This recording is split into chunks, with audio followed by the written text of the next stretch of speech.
स्वागत है आपका हमारे चैनल में। तो पिछले वीडियो में हमने बताया था कि हमने एक डंबल बनाए थे जो कि 30-40 रुपये में घर पर अच्छे से डंबल बन जाते हैं। तो आज उन डंबलों को हम बताएंगे आपको किस तरीके से हमने बनाए थे वो डंबल, वो भी फुल डिटेल में।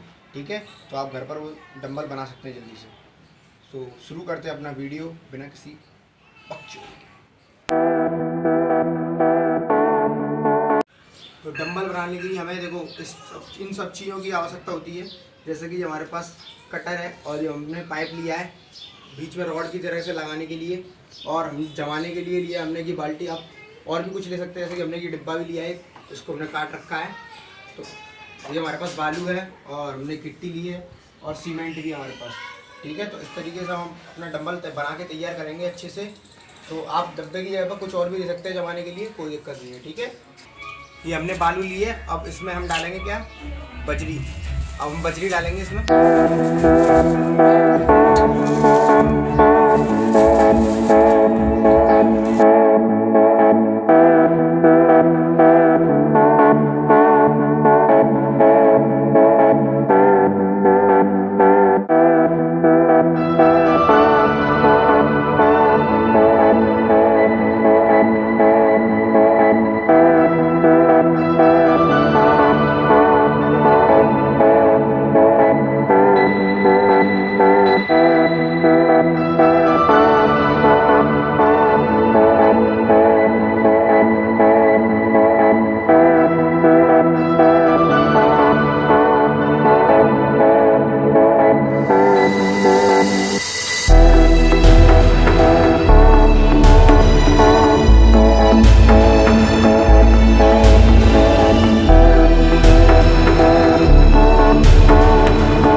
हमारे डंबल हो चुके हैं बन के तैयार एकदम। आप देख सकते हैं किस तरीके से हमारे डंबल बन के तैयार हुए हैं। बट हमने अलग अलग साइज़ के डंबल बनाए हैं, एक साइज़ के 2 नहीं बनाए हैं। आप एक चाहें तो एक साइज़ के 2 बनाएं, अच्छे से आप चेस्ट वगैरह का वर्कआउट बहुत अच्छे से कर सकते हैं, क्योंकि काफ़ी हैवी है ये एकदम वेट। मैंने अपने ट्राइसेप वगैरह के लिए ये बनाया है अच्छे से डंबल, आप देख सकते हैं काफ़ी अच्छा है। इस तरीके से हम इससे अपना ट्राइसेप वर्कआउट वगैरह करेंगे, ठीक है। तो इसलिए हमने इस तरीके से एक बनाया है, अगर आप चाहें तो 2 बनाएं। अगर आपको वीडियो अच्छा लगा हो तो लाइक करें, सब्सक्राइब करें और अपने भाई को सपोर्ट करें।